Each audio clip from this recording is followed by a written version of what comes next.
Salam mehribaniyleşer. Yurdumuzdaky we dünýädäki täzelikler bilen tanışdyrýan Türkmen portaly Hepdäniň täzelikleri. Hepdäniň täzelikleriniň şu sanyna. Türkmenistanyň prezidenti Döwlet Howpsuzlyk Geňeşiniň mejlisini geçirdi. Ministrler kabinetiniň nowatdaky mejlisi geçirildi. Türkmen halkynyň milli lideri Gurbanyguly Berdimuhammedow İran Islam Respublikasyna sapar amala aşyrdy we beýlik habarlar. 29 iyunda Türkmenistanyň prezidenti Serdar Berdimuhammedow ministrler kabinetiniň başlygynyň orunbasary Taňrygoly Atahallyň hemde welaýetlaryň häkimleriniň gatnaşmagyna sanly ulgam arkaly iş maslahatyny geçirdi. İş maslahatyna ýurdun owa hojalyk toplumyna hemde welaýetlerine alyp barýan işler bilen baglanşykly meseleler garaldy. Welaýetlaryň häkimleri dowam edýän mewsumlaryň owa hojalyk işleri barada hasawatlar berdiler. Türkmenistanyň prezidenti hasawatlar dinläp, häzirki wagtda dowam edýän mewsumlaryň owa hojalyk işlerine ýene-de birgedek çekdi hemde bu barada anyk tawşyryklar berdi. 29 iyunda Türkmenistanyň prezidenti Serdar Berdimuhammedow ýurda tapar bilen gelen Kawasaki Heavy Industries Ltd kompaniýasynyň ýerine ýetiriji direktory Kenji Sanadani, Toyo Engineering Corporation kompaniýasynyň prezidenti, baş ýerine ýetiriji direktory, wekilçilik müdiri Eiji Hosoini, Daewoo Engineering Construction Co Ltd kompaniýasynyň müdiriýetiniň başlygy John Won-juni, Charles Holding kompaniýalaryň toplarynyň dolanýarjylar geňeşiniň başlygy Ahmet Çaly hemde Rosinans Holding kompaniýasynyň müdiriýetiniň başlygy Erman Ilyjagy kabul etdi. Iki taraplaryň duşuklaryň dowamyna mehmanlar sebitde ilkinji akylly şäher, Arkadaş şäheriniň şanly senet münasibetli döwlet başçysyny we türkmen halkynyň milli liderini tüýsürekden gutladylar. Duşuklaryň dowamyna iki taraplaryň hyzmatdaşlygyň möhüm ugurlary boýunça hyzmatdaşlyk ösürmek boýunça meseleler ara alyp maslahatlaşyldy. 29 iyunda türkmen halkynyň milli lideri Türkmenistanyň halk maslahatynyň başlygy Gurbanyguly Berdimuhammedow bilen Gazagystan Respublikasynyň prezidenti Kasym-Jomart Tokayew, Özbekistan Respublikasynyň prezidenti Şawkat Mirziýoýew, Türkiýe Respublikasynyň prezidenti Recep Tayyip Erdoganyň we Russiýa Federasiýasynyň federal ýygnagynyň federasiýa geňeşiniň başlygy Valentina Matviyenkanyň arasynda telefon arkaly söhbetleşikler geçirildi. Prezidentler hemde Valentina Matviyenka türkmen halkynyň milli liderini doglan güni bilen tüýsürekden gutlap, berk jan saglyk, awadançylyk we jogapkar döwlet işine üstünlükleri arzu etdiler. Hemde gahrman arkadagyň döwletara dostlukly gatnaşyklary hasy pugtalandyrmaga goşýan şahsy goşandyny bellediler. Gahrman arkadagy hoşniýetli sözler we gutlalar üçin minnetdarlyk bildirip, Türkmenistanyň daşary ýurtlar bilen hyzmatdaşlygy ösdürmäge uly ähmiýet berýänligini belledi. 1-nji ýylda Türkmenistanyň prezidenti ýaragly işleriň bilen serkerde başçy goşun general Serdar Berdimuhammedow döwlet howpsuzlyk geňeşiniň mejlisini geçirdi. Mejlise ýurdun harby hukuk goraýjy edaralarynyň şu ýylyň 6 aýyna ýerine ýetiren işleriniň netijelerine seredildi. Harby hukuk goraýjy edaralary ýol başçylary gödekçilik edýän düzümlerine şu ýylyň 6 aýyna alınıp barlan işleriň netijeleri, şeýle-de döwlet başçysynyň odal beren tawşyryklarynyň ýerine ýetirilişi barada hasawatlar berdiler. Prezident Serdar Berdimuhammedow hasawatlar dinläp, harby hukuk goraýjy edaralaryň ýol başçylaryna degişli tawşyryklardyr görkezmeler berdi.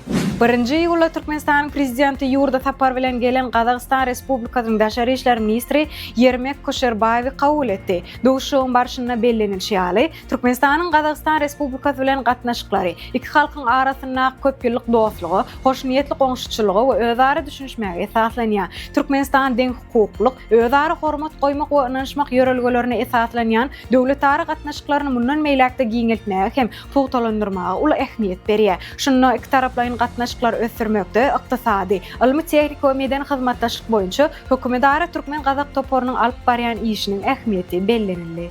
1-nji ýylda Türkmenistanyň prezidenti Serdar Berdimuhammedowyň tawşyrygy boýunça Türkmenistanyň mejlisiniň başlygy Dünýä Gözel Gulmanowa Kenýa Respublikasynyň Türkmenistana täze bellenen adatan daşary we dowal ygtyýarly ilçisi John Mayna Van Giden ynanç hatyny kabul etdi. Duşuň dowamly ilçi Türkmenistanyň içeri we daşary siýasatynyň esasy ugurlary, mejlisiň düzümi, oň ýurdun kanunçylyk binýadyny döwrewaplaşdyrmagyň şäklerini alyp barýan köp ugurly işler bilen tanışdyryldy. Şeýle hem ýurdun dünýäde parahatçylygy, durnuklylygy, awadançylygy berkitmek babaty öňe sürýän oňyn başlanyşlarynyň ähmiýeti bellenildi. Duşuň ahyryna ilçi döwletara gatnaşyklar hasy pugtalandyrmak we özara bähwetli hyzmatdaşlyk giňeltmek ugruny ähli tagallalar etjekdigine ynandyrdy. 2-nji ýylda Türkmenistanyň daşary işler ministri Raşid Meredow bilen Halkara Zähmet Guramasynyň Halkara Zähmet standartlar departamenty departamentinin direktori Corin Vargan'ın arasında duşup geçirildi. Duşun dowamyna taraplar Türkmenistan bilen halkara däkmet guramasynyň arasynda hyzmatdaşlygyň häzirki ýagdaýyny we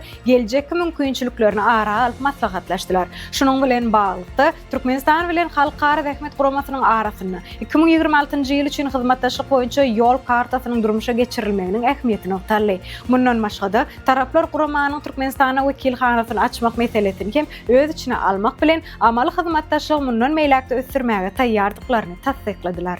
3-nji ýylda Türkmenistanyň prezidenti Serdar Berdimuhammedow sanly ulgam arkaly ministrler kabinetiniň nowbatdaky mejlisini geçirdi. Mejlisde döwlet durmuşyna degişli birnäçe meselelere seredildi. Ilki bilen mejlisiň başlygy Dünýä Gözel Gulmanow milli kanunçylygy döwrawaplaşdyrmak boýunça alınıp barilen işler barada maglumat berdi. Soňra vice-premierler gödäwçilik edýän düzümlerine alınıp barilen işler barada hasawat berdiler. Şeýle hem döwlet başçylarynyň garamagyna birnäçe teklipler hödürlediler. Türkmenistanyň prezidenti hasawatlar dinläp, ýurduň durly toplumlaryna alınıp barilen işler bilen baglykda degişli ýol başçylara anyk tapşyryklardyr görkezmeler berdi. 3-nji ýylda Türkmen halkynyň milli lideri Gurbanoğlu Berdimuhammedow Iran Islam Respublikasyna sapar amala aşyrdy.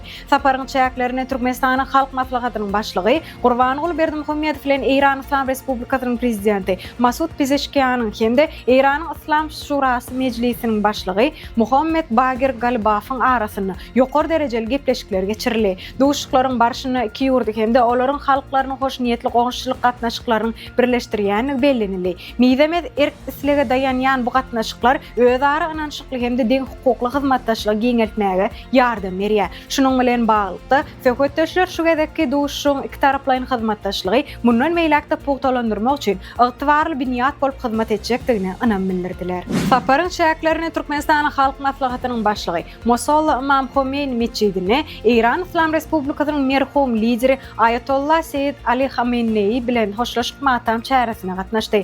Türkmen halkynyň milli lideri merhum lider Ayatollah Seyyid Ali Khamenei we oň maşgala agdalaryny hatyralap, beýik Allah Taala'dan merhumlaryň ruhlarynyň şat, imanlarynyň hemra bolmagyny dilek etdi. Gahrman arkada Iran Islam Respublikasynyň prezidenti Masud Pezeshkian we beýlik ýokary derejeli wekilleri Türkmenistanyň prezidentiniň adyndan, şeýle hem hut öz adyndan we tutuş Türkmen halkynyň adyndan şu hasratly günne çoňur gynanjyny we medet berji sözlerini beýan etdi. Soňra Türkmen halkynyň milli lideri Ýürüýte Gynanç kitabyna ýazgy galyrdy. Türkmen halkynyň milli lideri Gurbanoğlu Berdimuhammedow Iran Islam Respublikasyna saparynyň dowamyna Iran tarapynyň haýyşy boýunça Iran Islam Respublikasynyň teleraziýa gepleşikleri barada guramasynyň jurnalisti Seyyid Mohsen Hoseyniň sowallaryna jogap berdi. Söhbetdeşligiň barşyna häzirki wagtda hoş niýetli goňşuçylygyň, özara hormat goýmagy we deň hukukly hyzmatdaşlygyň aýdyň nusgasy bolup durýan Türkmen Iran gatnaşyklarynyň durly ugurlarda ýygy derli ösdürilýändigini bellenildi.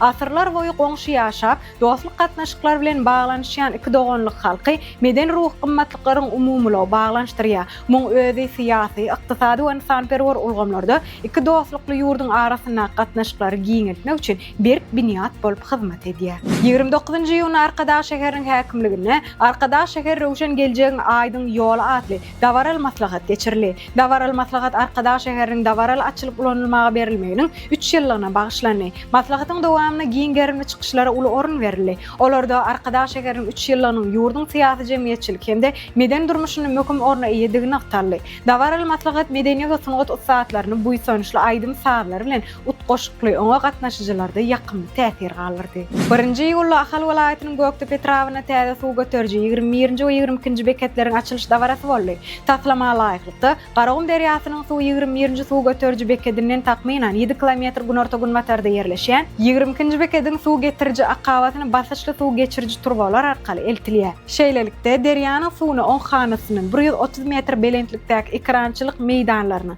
ýetkisiz paýlamagy durmukly mümkinçilik döreýär. Netijede bu döwrawap suwaryş ulgamynyň ulanmagy berilmegi bilen umum meýdan 6198 hektara barabar bolan ekin meýdanlaryny sanly ulgam arkaly tygyşetli usulla suwarmagy giň ýol açyldy. Dünýä täzelikleri Qazaqstanda salat alışıqda qabul edilen täze konstitusiýa 1-nji iýuldan başlap güýje girdi. 1995-nji ýyly qabul edilen öňkü esas kanun öz güýjüni ýetirdi.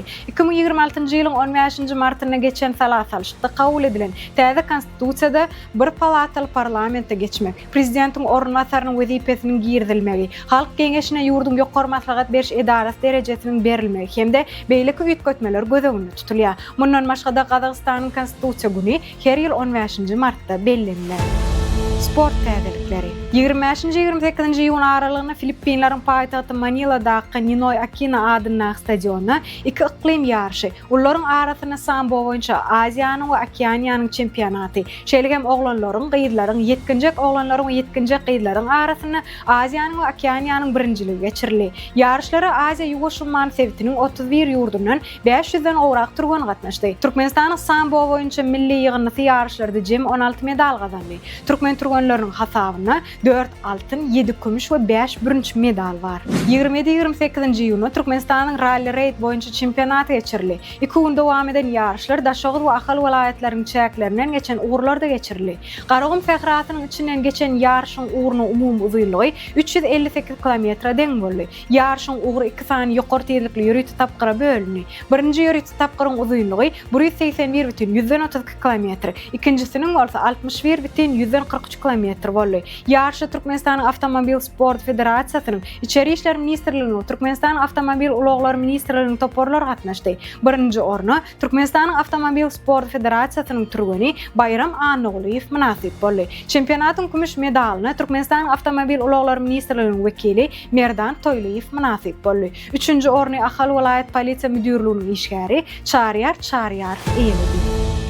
Mehriban ileşer. Size yetirmek isteyen täzeliklerimiz şulardan barat. Ähli täzelikler bilen bolsa Türkmen Portal web saytymyzdan dolugyna tanyşyp bilersiňiz. Ýadyňyzdan çykarmaň, Türkmen Portal siziň iň ygtybarly maglumat çeşmeňizdir. Sag bolun.